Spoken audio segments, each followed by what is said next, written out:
we have gone through an data pre-processing step and an exploratory data analysis step. These have given us insights into two things.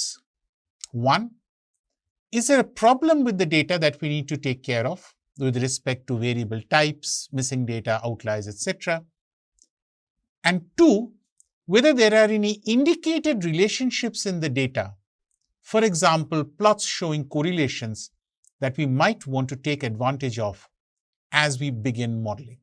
So, the modeling exercise is going to involve understanding which variable we are going to model with respect to which variable. So far, we have not made that distinction in the code. We understand sales as what we need to model. And we have looked at, for example, plots involving sales and other variables. Now we need to be clearer about this with respect to the equations we'll form and separate out x and y and something else that we'll get to. So this step of data preparation for modeling has two components. The first is to separate out what is x and what is y. Y is easy. It is the sales column inside my data frame. X for now is also correspondingly easy. We're dropping everything except sales. So from data frame, drop sales. Axis 1 means as a column. Axis 0 is as rows. So this has set up my x and y. Note that my x includes both numerical and categorical variables, presumably at this moment in time. The other part of data preparation for modeling is to split the whole data set of all the rows, in this case I think 3000 rows, into two sets. One on which we will build the model, called the training set, and the remainder of the data on which we will evaluate the model, which is the test set. Why do we do this? Let's go back to the key objectives of regression analysis. One of the objectives of regression analysis is to be able to predict. Predict what? Predict sales in this case. But using what values of x? Using new values of x, a new setting of x, something in the future with new set of prices and advertising conditions. So the model should work on x variables that it has not seen, or more precisely, values of the x variable it has not seen. So if we put the entire data set into the analysis, we will know that it works well for the data set that we have put into the analysis. That's obvious. But we will not know how well it will do on a new data set. To capture that idea, we need to run this model on new data. That is the function of the test set. So part of the data will be used for modeling. The remainder of the data will be thought of as new data, and we'll see how well the trained model will work on this new data on which we are testing the model. Train the model on training data, test it on test data. How are we going to create training and test data? We're going to use test train split, which we had imported from sklearn. Now, to do that, we will need to specify certain things. We'll need to specify what the x variables are and the y variables are, which we have already specified in the previous line. And from the split, which is going to split both x and y, they're sort of coupled with each other at this stage. And a specification of how much is the training data and how much is the test data. When I say in the train test split method, I say x, y. I'll also say test underscore size equal to 0.2. 20% of the rows will go into the test set. 80% will go into the training set. That's what this means. You don't really need this last line in practice, because this random selection of tests, 20% will be randomly selected, and that should be enough. But there's a downside to doing this. What that means is that if you select 20% at random of all of your observations as being in the test set, and I run this code again and I select another 20%, my 20% and your 20% would be different. Neither of us are going to be wrong. We're going to have well-chosen training sets and our models will, within quote, work. But they will not agree with each other. We will get different answers because we will have different training sets. Randomly chosen, but different training sets. This may turn out to be a problem sometimes because we want what are called reproducible results. It's sometimes awkward to do an analysis on Monday and when presenting to a customer on Tuesday to get a different result. So we want results to be reproducible. And in those cases, you want to specify what's called a random state, which means you want to say that, oh, use this random state whenever you are randomly taking a test size. And if I say random size is equal to 42, then it will generate the same split every time I do this. A random split, but the same random split. 42 is not something special. It may be the answer to the really important question of life and the universe and everything. However, you can change it to 40 or any number that you want, so long as it's a fixed number. This fixes the randomization. So now when I do this, I'm now going to generate my X and Y training and test sets. The output of this line of code is going to be 4 data sets. First, the training data set with an X and a Y in it, and then a test data set with an X and a Y in it. The X and the Y travel together, but they need to be taken separately because one is going to be the output and one is going to be the input. So now that we have sort of prepared the data for the analysis, let's go and try to build a regression model. Now here, we need to go through the steps a little bit carefully just to understand the reasoning behind the methods and the methodology. So let's see what we are doing first. The first is we are creating an independent variable. You don't have to do this, but it's safer to do this so that you do not again work with the original variable and maybe inadvertently change it in ways you don't want to. So I'm creating a copy of advertising expenditure and I'm calling that independent variable here. So when I run this, I now have independent variable 1, say, or independent variable for sales 1. How do I get this into a regression? I have imported linear regression as a method from scikit-learn linear models. This method is now being instantiated, so to speak.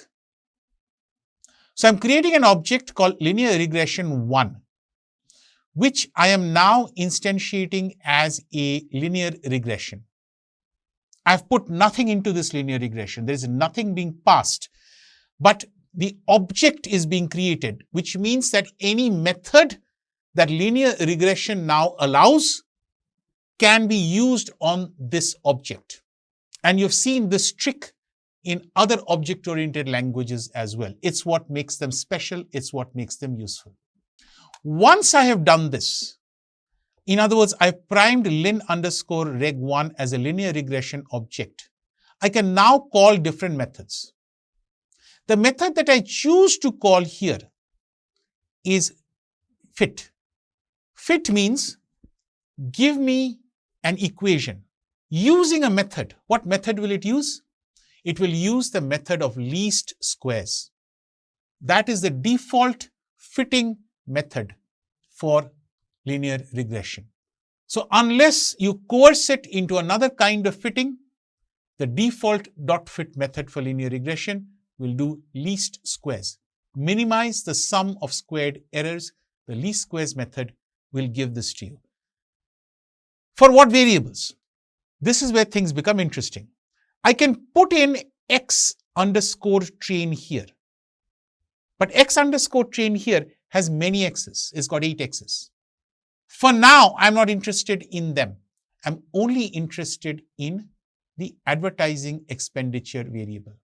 And I can put in advertising expenditure within quotes here as well. But like I said, it's not a variable that I want to be able to change itself in case I want to do something. So I've called it independent variable 1. And so that column, the independent variable 1, which in this particular case is actually advertising, on the X side, comma is simple, Y train, which is just sales, which is one column of data. So now I'm going to fit this. When I fit this, what's going to happen? So when I fit this, I will get an object that is resultant of this method. That's a linear regression object. Now, this linear regression object, so to speak, has been fitted. So, linear underscore regression 1 has now been fitted. In other words, the coefficients are now existing within it. Once it has been fitted, I can now try to get those coefficients out. This is an example of what people in Python call method chaining. What that means is you first fit it and then you ask for coefficients. So now what I can do is I can say print the linear regression coefficients. Printing is of course a visualization, but the most important part of the line is here. Linear regression underscore regression 1, which is the linear regression object that I now have, now updated with the fit dot coefficient underscore, because this can go into other methods, etc., etc. So I can get my coefficient. In this case, there's only one x, so only one coefficient and one intercept. So now I have my slope and I have my intercept. It puts this within a square parenthesis because the software is ready to give you many coefficients in case you give it many x's. In this case, there's only one x, so it doesn't have comma another coefficient. But I have my equation here. I have my equation, and even without printing it, I know what the equation is. My intercept is 6435 and my slope is 28. But perhaps I want to write it a little better. So I can print it as a linear equation. In other words, adding some text to it by putting parentheses and pluses and some text with the variable names, etc., etc. And I can print my linear regression equation and I get sales is equal to 28.66, my slope, multiplied by average expenditure, plus 64.35, my intercept. You can also write it as 64.6435 plus 0.28 into advertising if you want to, the other way around. So this gives me an equation. It tells me, for example, that if I have 1 unit increase in advertising expenditure, I should expect to see 28 units increase in sales in an average sense. Everything else being averaged over. That's what this 28 means for me. I can also plot this line. In other words, I can plot it, for example, with the data. I can plot it separately. If I want to plot it with the data, I can now say, give me my line. But how do I get the line? I can, of course, use algebra, since I have the equation, or I can do something like this.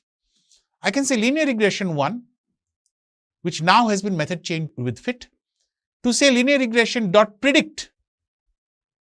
Dot predict what? With the x's. So give me an x, and from the line, tell me what the y is, which means for all the x's in my data, what is the y that I'm going to predict? Now, I should have said something or sort of focused on something before, and let me remind you of it again. I did mention it, but I want to remind you again that this is only on the training data set. My linear regression has been fit only on the training data set. It's fit on X train and Y train. So I'm predicting only on the training data so far. And the purpose of it is not to predict anything really, but simply to get the fitted values to get the straight line. Now, once I get the straight line on fitted values, I can now plot them. I can plot a scatter plot of the original data which is my advertising on the x-axis and my sales on the y-axis. And within it, add a plot using pie plot, which is the fitted values. Now, these fitted values are all points. They're all points, but they happen to lie in a straight line because I'm simply applying the straight line equation. I'm saying color is equal to blue so that I can distinguish between it and the base set of scatter plots. And I will give some labels and show this plot. So once I run this, I will now get a plot like this. This kind of a plot is very useful to show to yourselves as a team and also to show to customers. It also gives a sense as to how good the line is. Yes, this is the prediction that I'm going to use, and you can almost visually say, oh, if my advertising is 400, then what might my sales be? It is useful not just as an inference tool or as a modeling tool, it's also used as a descriptive tool, as a tool to say, can I draw a straight line through this scatter plot? And this is the straight line that linear regression gives me. Now, this equation, so far I've not tested it, and I will at some point, trying to figure out as to whether this equation is any good or not. But for now, let's run the same procedure on some other variables and see what happens. I'm now not going to go through this in as much detail, but just to see what this means for other variables. The second variable we'll look at is discount percentage. And I'm calling this independent variable for sales 2. This is the second independent variable. And then I'll do exactly the same thing as before, but instead of picking up independent variable 1, which was advertising, I'll now pick up independent variable 2, which was discount percentage.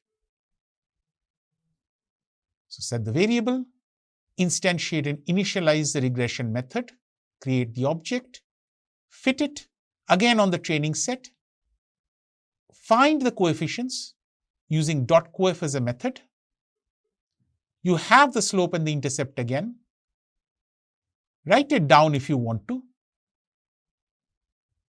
in the form b1x plus b0. See the plot again.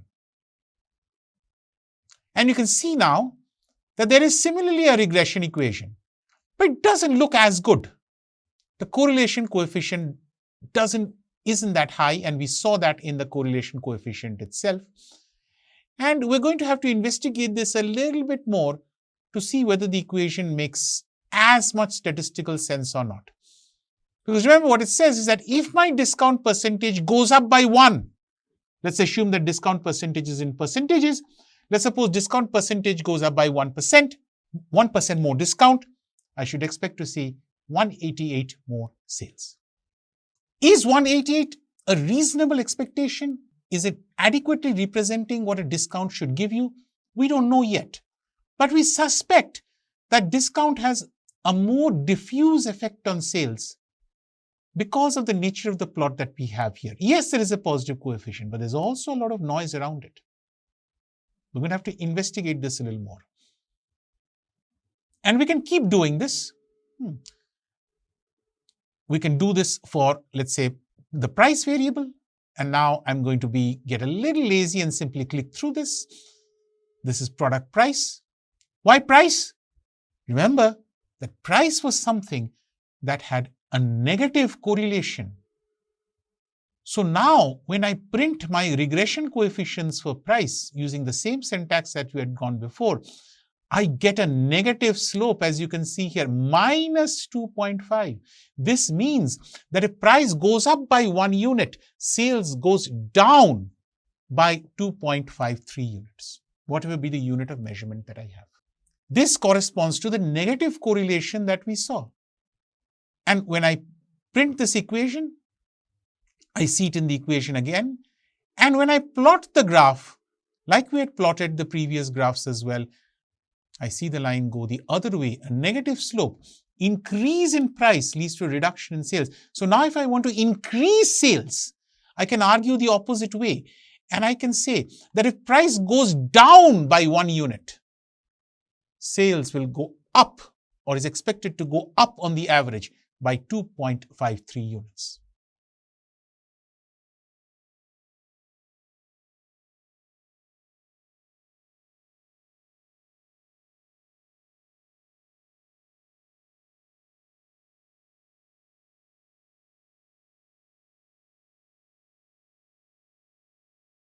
So the indication is, from a business perspective, increase advertising to increase sales, decrease prices to increase sales. Individually, I also know the level of impact, the amount of sales lift I can get in both these cases, in both these directions. We're still doing the analysis one variable at a time. And we're going to have to fix this problem by figuring out a way to put all the variables together.